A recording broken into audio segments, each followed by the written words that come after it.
V tem trenutku je v Ljubljani 37 stopinj, kar je rahlo toplo. Pa sem se spet znašel, kot se Volanovci znamo, in odletel na svežih in zdravih 11. Na Škotsko. Zato, ker so tukaj določene stvari, ki me še posebej zanimajo. Naprimer ceste, menhiri, gradovi, narava. Ja, vse, kar obožujem, če imam na poti pravi avto. Tokrat je tole ta mrcina. Mogoče je malo preširok za ozke škotske ceste, ampak sem že tak lani vadil z Rollsom voziti po levi, tako da ne bo noben problem. Porsche Cayenne S. Ne moram imeti ravno vstopnega modela, da me ne bodo gledali po strani, ko bom pripeljal pred kakšen hotel, ampak ker sem škrt kot Škoti, mora biti dizel, da malo popije. Dosti klobasanja. Cesta me čaka in tale je še posebej huda. Aja.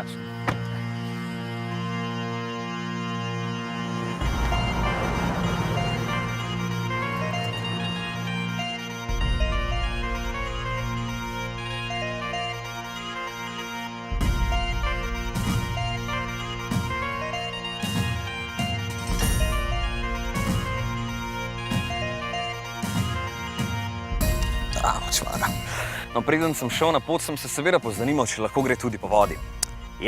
Do 50 cm. Mogoče ne vidite, ampak tla tukaj ob cesti so tako močvirnata, da je že hoditi po njih težko in je fino imeti malo rezerve, če na kakem ovinku ne znese.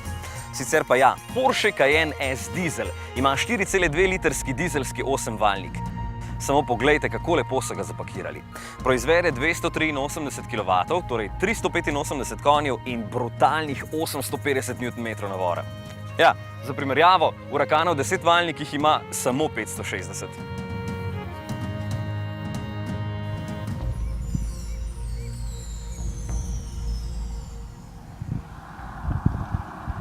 Čeprav mi SUV-ji niso najbolj pri srcu, moram povedati, da se Cayenne zelo dobro pelje čez ovinke. Smo vedno znova vsi navdušeni. Dobro, res je, da ima 21-palčna platišča, ampak ga je Matej enkrat že preganjal v Portimao in bil presenečen nad lego na dirkališču. Ja, tudi to se da s takšnim kolosom, ampak na teh cestah na otoku Skye je to vse prej kot pravilo, ker moraš ves čas paziti, da ti kdo ne pripelje nasproti. Stalno se moraš nekam umikati, je kar malo tečno, ampak tudi to je čar teh cest. Jaj, samo poglejte ta razgled. Noro.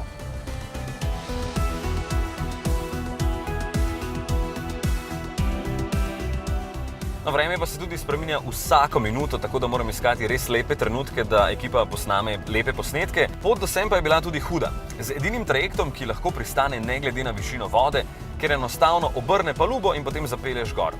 V sezoni pelje vsakih 20 minut, tako da sem imel vmes čas se igrati tudi s psom kapitana. Glede na to, da se zdaj ne peljem prehitro, ker imajo milijon radarjev, tale motor niti ne pije veliko, glede na to, da premika 2,5 tone težak avto. Nekje 8 do 9 litrov je povprečna poraba, kar se mi zdi noro za toliko moči. Moje odprave so vedno malo znanstvene, zato da spotoma naredim še kakšno raziskavo in bo naslednjič mogoče vam lažje, ko boste sami šli na pot. Tokrat sem se odločil, da preverim, če lahko tudi s takšnimi malo večjimi avtomobili normalno parkirate pri njihovih znamenitostih. Jaz sem dve že obiskal, pa ni bilo nobenega problema. No, razen pri drugi, ko sem mislil, da sem zgubil ključe, pa sem jih k sreči še pravi čas našel, ker bi bilo res škoda, ko so se oblikovalci tako potrudili in naredili res lep ključ.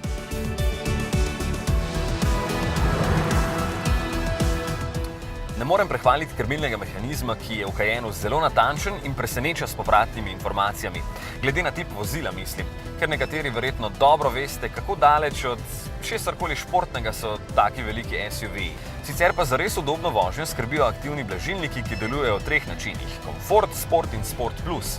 Senzori na vseh kolesih konstantno spreminjajo nivo tekočine v blažilnikih, glede na cesto in stil vožnje, da mi tudi na takšnih slabih podlagah ni neudobno, sploh po 5 sendvičih, ki sem jih danes že pojedel. Neke terenske vožnje pa se tukaj ne morete iti, ker se boste takoj ugreznili. Vam niti 4-kolesni pogon tega Cayennea z dvema načinoma off-road in elektronsko zaporo zadnjega diferenciala ne bo pomagal. Pa še aktivno ozračno vzmetenje ima, ki konstantno prilagaja višino med vožnjo, lahko pa jo tudi sami prilagodite s tem gumbom tukaj. Cel kup pomagal in elektronike torej. V praksi pa deluje vse skupaj zelo prepričljivo.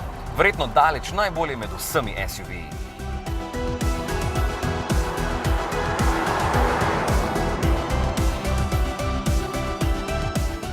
Veste, kdo je pred več kot 1000 leti užival pogledal na to prekrasno pokrajino?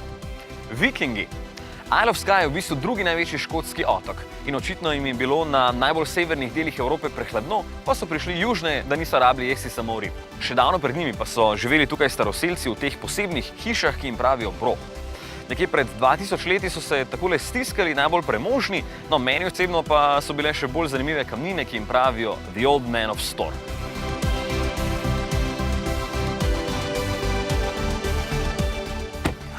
Fantastičen razgled, lepa pokrajina in ostanki živahne geološke aktivnosti v času dinozavrov. Kaj češ lepšega?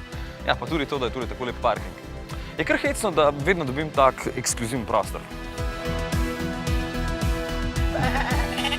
Islay je tudi velik otok, 5. največji na Škotskem in kar 620 kvadratnih kilometrov odžira morju.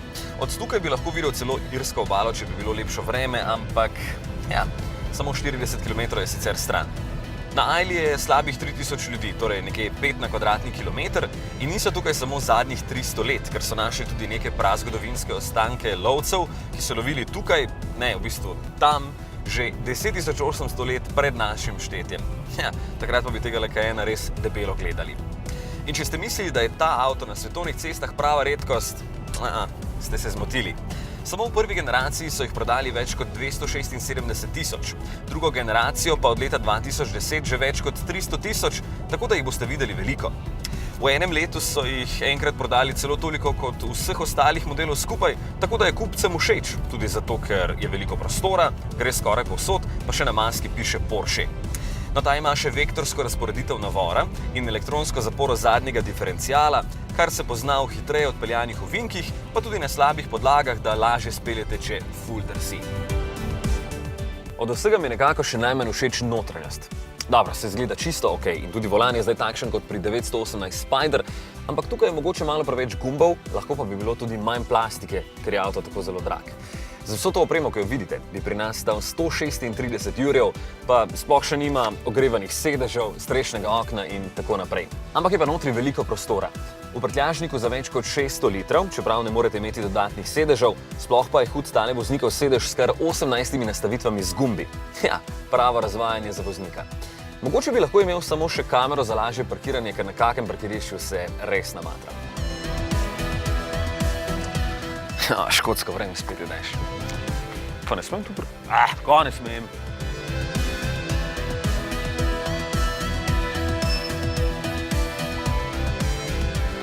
Ojo. Tule je pa kar na tesno, kako ti Škoti parkirajo. A ne vidi, da imamo malo večji avto, mislim.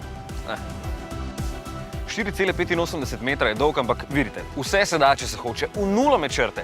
No, če bi bile. Sicer pa ne morem verjeti. Sem srečal že kar nekaj Slovencev. Tako majhni smo, pa smo povsod po svetu. Očitno vemo, kje so dobre stvari. No ja, hrana ni bog ve kaj. Tako da sem se večino časa zadovoljil kar s hamburgerji, ki stanejo nad 10 evrov, pa pijača tudi ni poceni. Ampak tako pač je. Mislim, da se lastniki takšnih kajenov ne bi preveč obremenjevali nad takšnimi cenami. Ob avtomobilu, ki pri nas stane toliko kot hiša, se pač ne smeš. Čeprav je ravno ta, hecno, narejen za varčevanje z gorivom.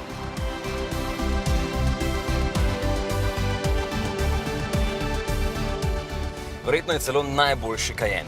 Ogromno moči. Motorje se kar strga, ko na polno pospešite in prestavite v program Sport. Ja, 850 Nm navora je res bolano veliko.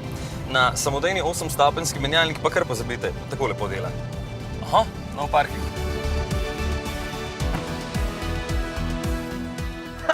Placa kuk češ. Se vidi, da smo na otoku. A ja, dizel, ropotanje traktorja. Ja, vsi imamo še vedno takšne predstave. No, V8 dizel pri Porscheju pa zveni takole. Yes! Ja, nič. Grem nekaj zdaj še za svojo dušo narediti. Ne morem ves čas sam praznih parkirišč iskati.